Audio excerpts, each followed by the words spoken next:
Hello there friends and welcome. Today I want to get started on my updated Camellia build for the enhanced edition of the game. Camellia has always been one of my favorite party members, both story and gameplay wise. The reality is she is quite versatile. She has access to the best buffing and also debuffing hexes in the game, which trust me make a big difference when it comes to shifting the dice rolls into your favor. A very solid spell book with many powerful party-wide buffs. And with this build, your cam will also have a massive amount of attacks per round, 9 attacks just coming from her dual-wielded rapiers, with extreme critical range of 15 to 20, and at the very least ×3 critical multiplier for massive critical damage, and the ability to generate tons of extra attacks to your party as attacks of opportunities from the outflank feat.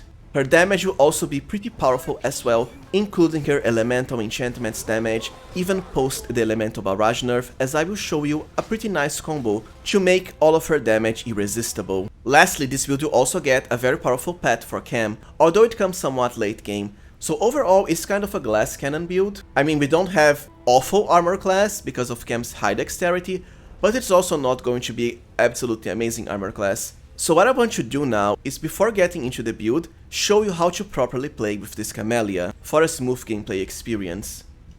While from level 16 onwards you can just ride your pet, so her armor class won't matter. Before that, the best way to handle this is properly arrange her through party formation to stay at the back of your party. Just like this. We have our pet tanks on the front and Camellia at the back. This way, whenever you start battle, the pets and the other tank characters will move towards the enemies first, because they are at the front, which then forces the enemies to first focus on them. After that, because Camellia started at the back, she will only arrive at the battle later, at a time when all of the enemies will already have spent their initial hits on our pets, so she can truly flank them for maximum damage and critical hits. With that out of the way, I hope I've managed to properly explain to you how to play her. Let's finally get into how to build our dual-wielding Camellia as a critical hit and attack of opportunity machine.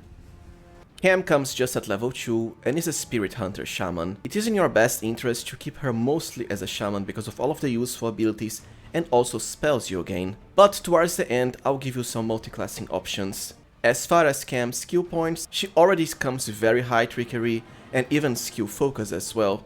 So she will be mostly your lockpicking and disarming character. Besides that, I also like to increase stealth with her, as Cam tends to be my main stealth character. This is just because I don't usually use a Rushale, who is the succubus party member with the highest stealth possible. Cam will achieve very high dexterity, so her stealth will be more than enough during camp events.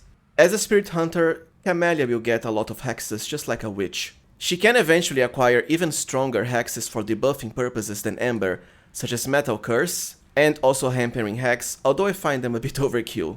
Now, the choice for hexes early game is usually the same, and please remember that I already have a complete full hexes guide, where I cover the best ones in depth, that you can check link to the site here or in the video description. For now, I'll keep it simpler.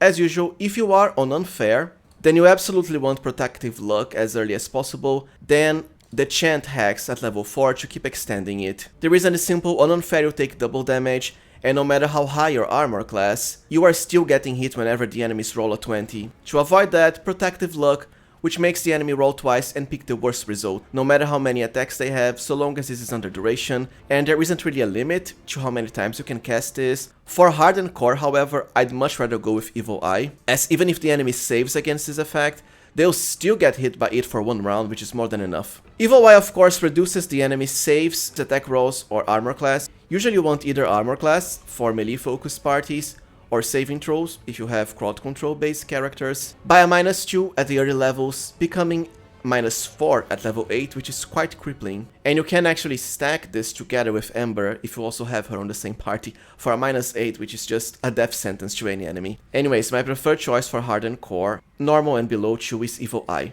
Early game, Cam won't have that high of melee capabilities, so depending on what you want her to do, it might be best to just leave her on Evil Eye duty, especially armor class wise. Eventually she'll become quite a powerhouse in melee, so you won't have to bother with this anymore unless fighting bosses or tough enemies. For level 3, I'd get started with Combat Reflexes. Now this Cam will be a dual wielding build, and you can of course already go for 2-weapon fighting now. I'd rather just delay it for level 5, because early game the penalties are kinda harsh, right? You won't have much attack bonus or buffs to compensate the loss. So I prefer combat reflexes now, and remember that Camellia, as a high dexterity character, she will get a massive amount of extra attacks of opportunity per round, especially when you consider her very high critical range through rapiers. Plus, being able to make attacks of opportunity while flat-footed is always a great benefit. Just remember you can already get started onto weapon fighting earlier if you prefer, and I would then have her dual wield a rapier together with a dagger for lesser penalties. Eventually you can just dual wield 2 rapiers for the maximum critical range. At level 4, increase dexterity, which is also what you increase on all of the other levels. Camellia doesn't really need high wisdom, her spells are mostly for buffing, and the rest of the points you can easily compensate through a headband. For your second hex at level 4, if you were an unfair chant, for hard and below, I'd pick Protective Luck now, because you can spam this without any limitation, it's always a nice hex to have. For our level 5 feat, so at this point I would definitely go for 2 weapon fighting. Just remember that if you find the penalty too harsh, have her dual wield a rapier with a dagger instead of dual rapiers, until around level 10 or 11 or so, when she'll get improved critical rapier. There's also plenty of nice daggers in the game, especially if you aren't using Wojif. At level 7, the choice is always simple, outflank without a doubt. And since Camellia's rapiers will critical on a 15 to 20, you'll be generating a massive amount of attack of opportunities for your party with this. Plus the extra bonus to AB when flanking will highly help her hit with her dual wielded attacks. For your level 8 hex, I'd go for Fortune.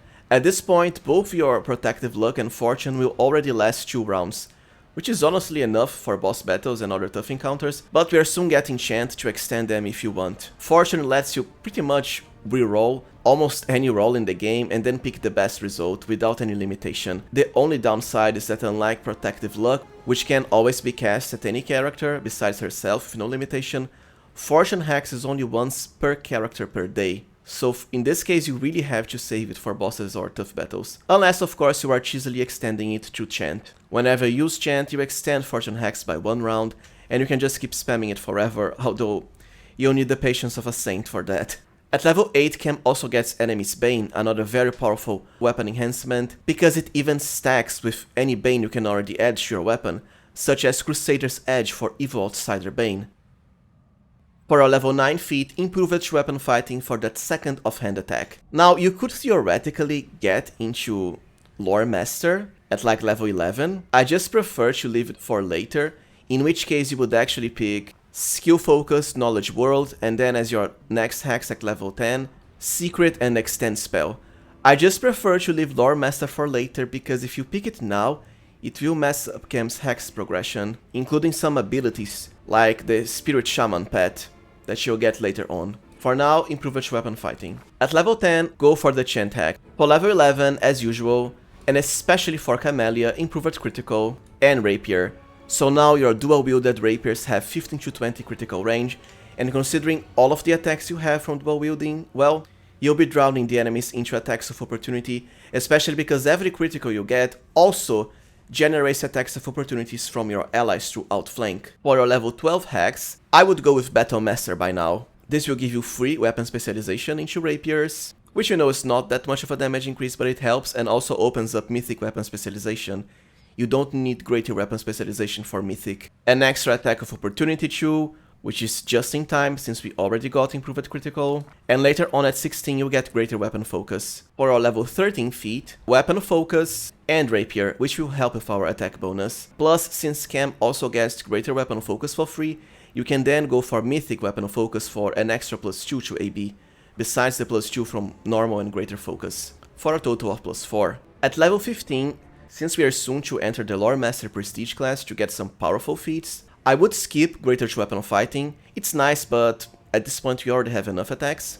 We can certainly wait for it later. And get Skill Focus, and then you have to choose between Knowledge, Arcana and World. It kinda doesn't matter, it's just a prerequisite for Lore Master.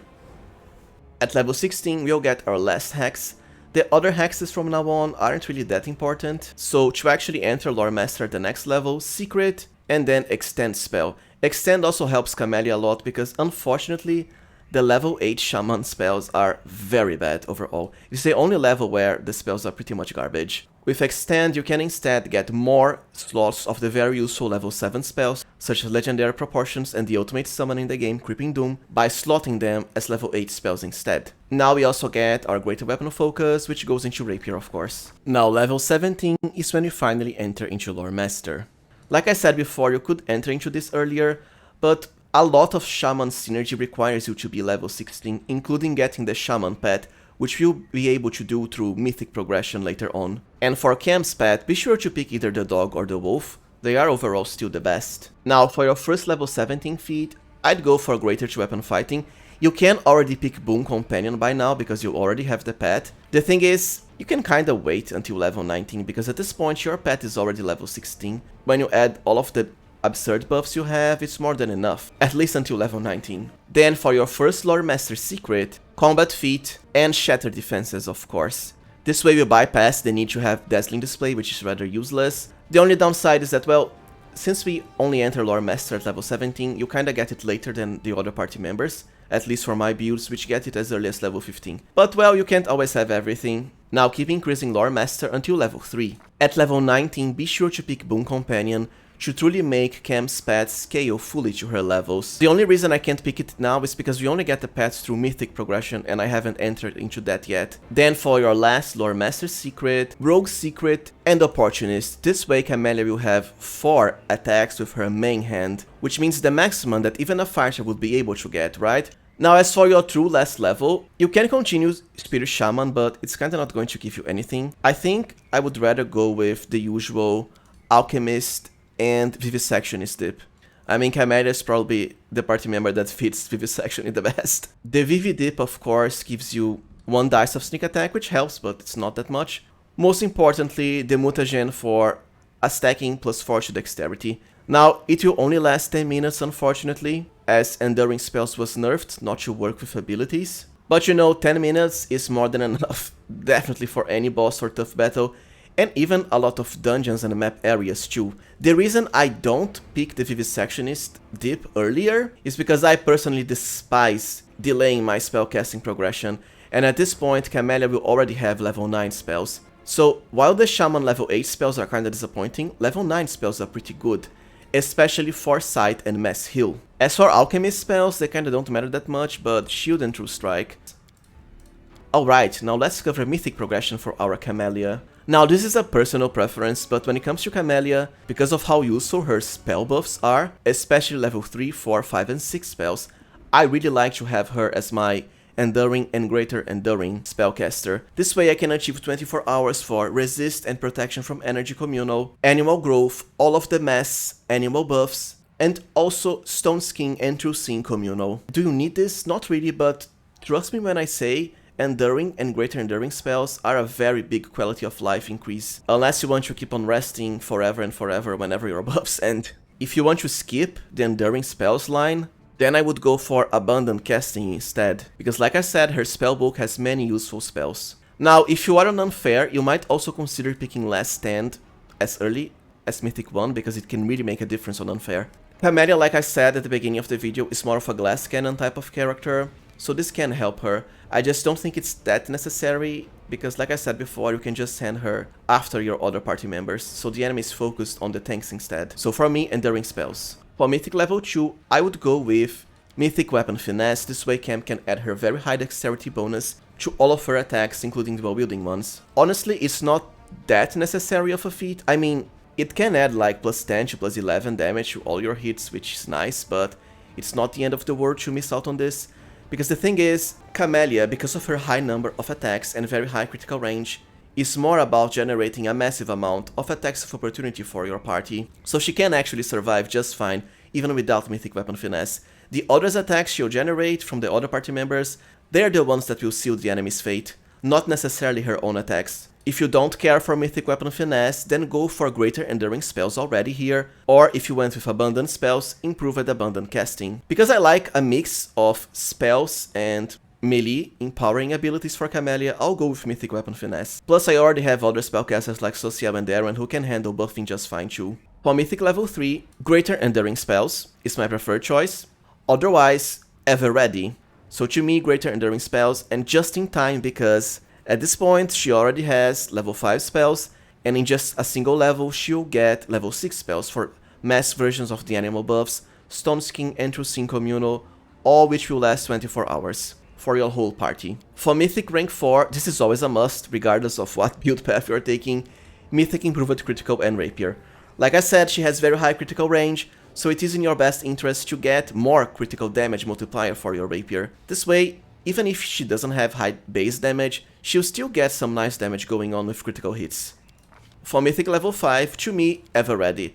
At this point you can't really delay it anymore. We already have Mythic Improved Critical, we already have Improved Critical for high critical range, so ever ready will fit like a glove, as it empowers all of your attacks of opportunity. As far as Mythic level 6, because at this point, your character will already be either level 15 or level 16 at least, extra Mythic ability, Second Spirit, and Nature. Remember that I said in the normal progression that we would get an animal companion through Mythic level ups? Well, now's the time. So amusingly enough, Nature only gives you an animal companion as a shaman at level 16, which is, you know, kinda late in the game, but even at this point, there is still nothing as efficient as getting an animal companion for free. I mean, I suppose you could say, oh, why not go with something like Mythic weapon fighting or Mythic weapon specialization?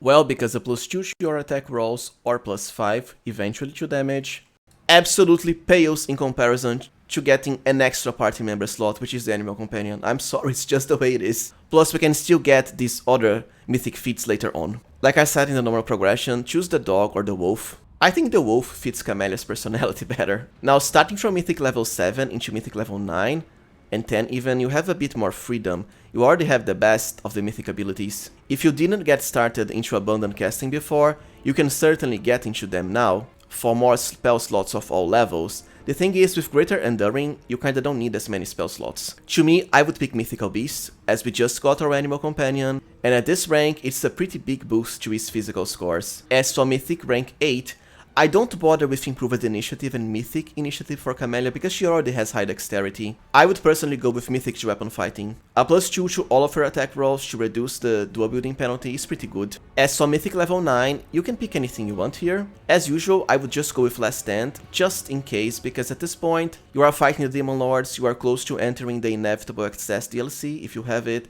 which has super bloated enemies. As for Mythic level 10, because at this point we already have both normal and greater weapon focus into Rapier, I would personally go with Mythic weapon focus to double the bonuses to +4.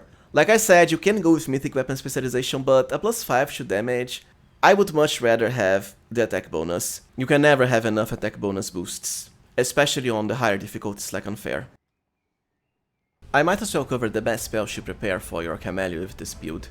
Now for level 1 spells, at the early game, definitely Bless and Cure Light Wounds. After that, Unbreakable Heart to remove confusion, which is very annoying.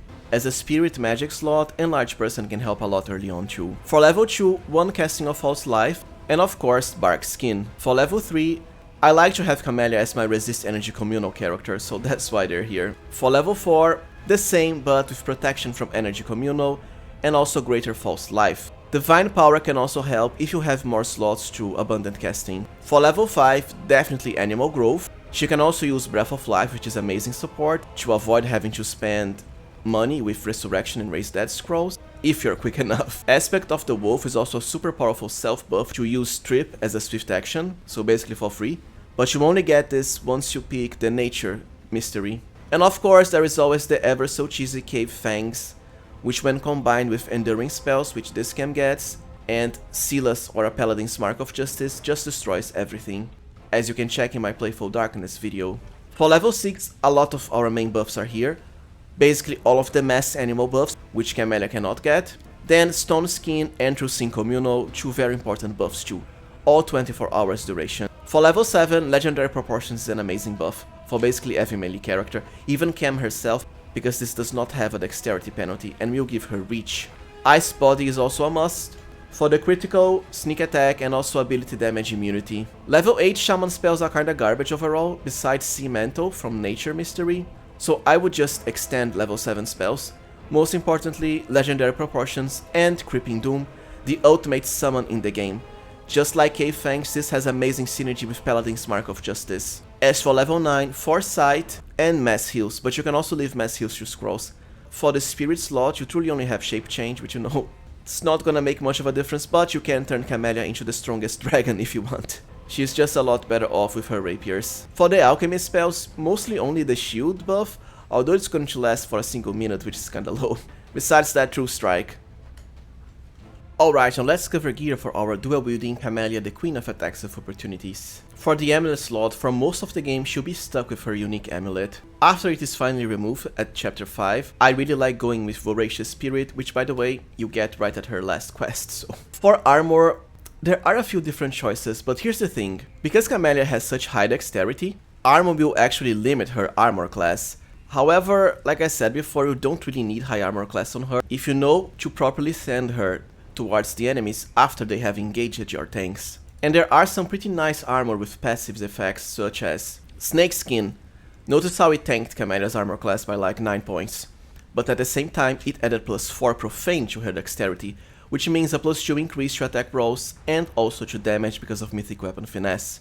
This is what I would call the ultimate armor for any dexterity character if you don't care for armor class. The main character can easily get a +4 profane bonus to their dexterity through Nocticula's gift, not so much for the party members.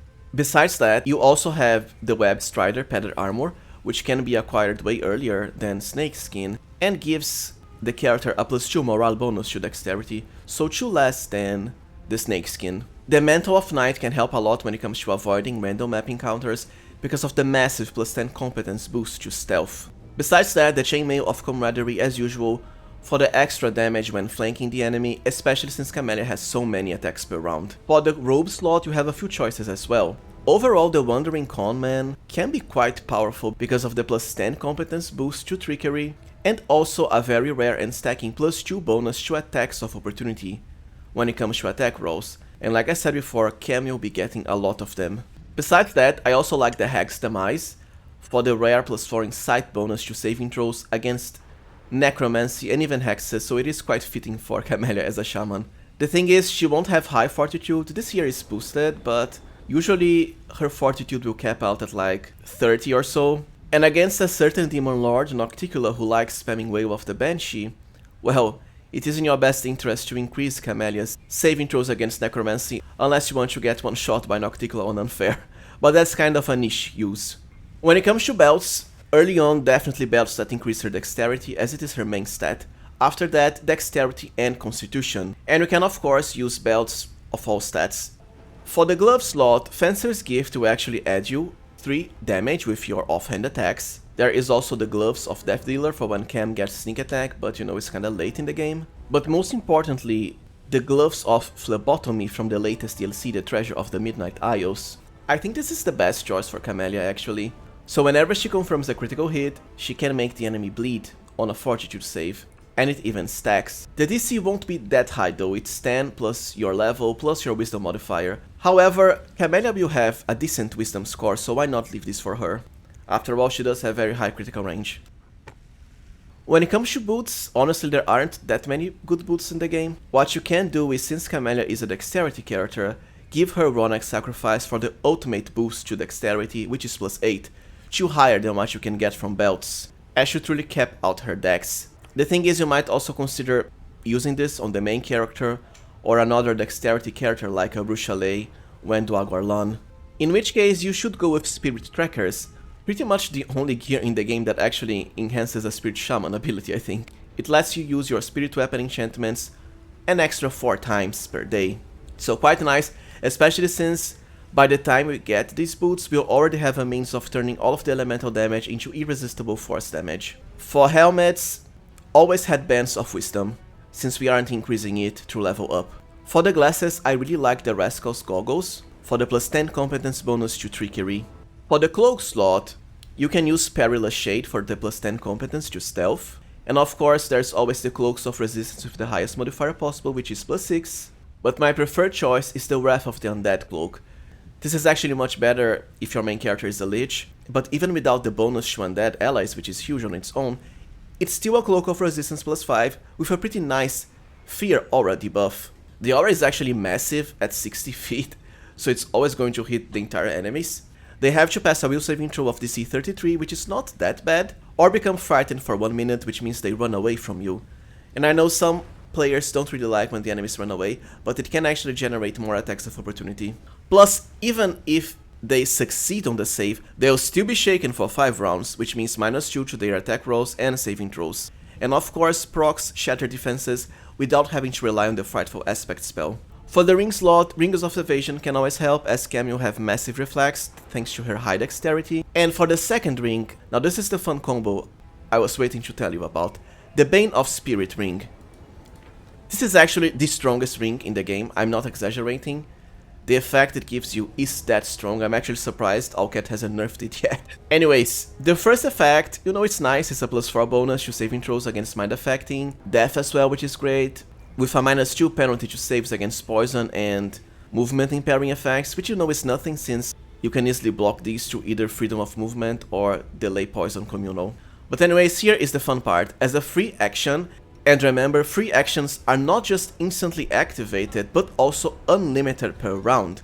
So you can use this to buff your whole party in the span of a single second, or even less if you play on turn-based mode. But anyways, you lose hit points equal to half your character level, so at max level +10, to grant a target creature a +2 stacking untyped bonus to attack rolls, very good.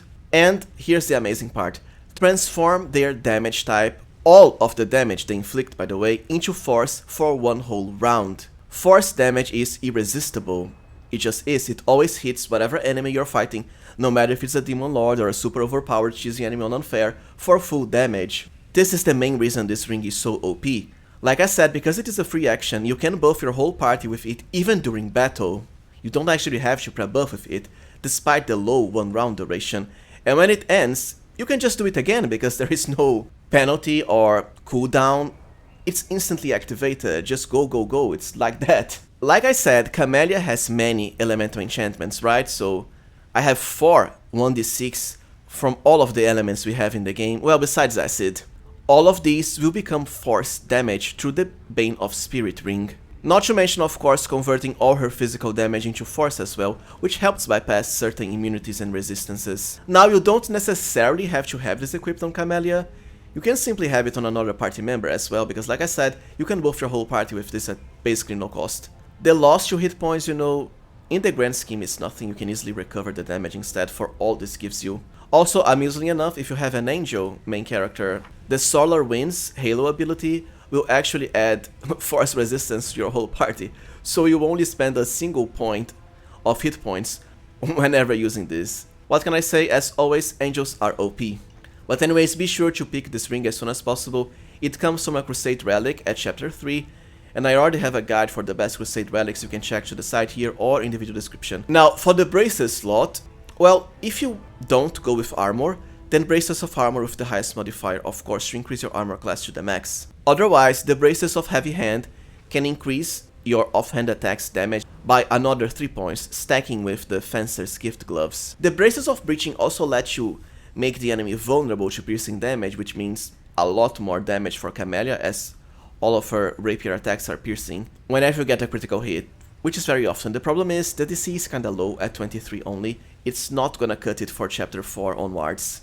Besides that, for the late game, the braces of Abrupt Onslaught to increase Cam's sneak attack damage from Vivisectionist by another 1d6 points. Now let us cover the best rapiers for Camellia. Now I actually also already have a guide on the best rapiers you can find in the game, including their entire progression from the beginning to the end, so please be sure to check that out. I'll say that the best one overall is the Translucent Needle of Astonishment. This is quite a stacked rapier. You can only get it at the end of Cam's quest, her last quest at chapter 5. If you choose to kill a certain NPC, you won't get it if you let that NPC live. But anyways, it is a +5 Evil Outsider Bane Rapier, which is great, but here's the best part. Whenever it lands a first hit against a new enemy, the enemy has to pass a will saving throw of DC 31, which is quite decent, especially considering how easy it is to debuff will DC, such as the display of Power Belt for -2, and of course Shaken from Cam's Cloak for another -2. So it's basically like a 35 DC. And if the enemy fails, they'll become paralyzed for 2 rounds. Paralyzation is great since the enemy can't do anything, and amusingly enough, this even works on enemies like swarms. There's still even more, because even if the enemy saves against that effect, they'll instead still be hit with a debuff and become staggered for 1 round.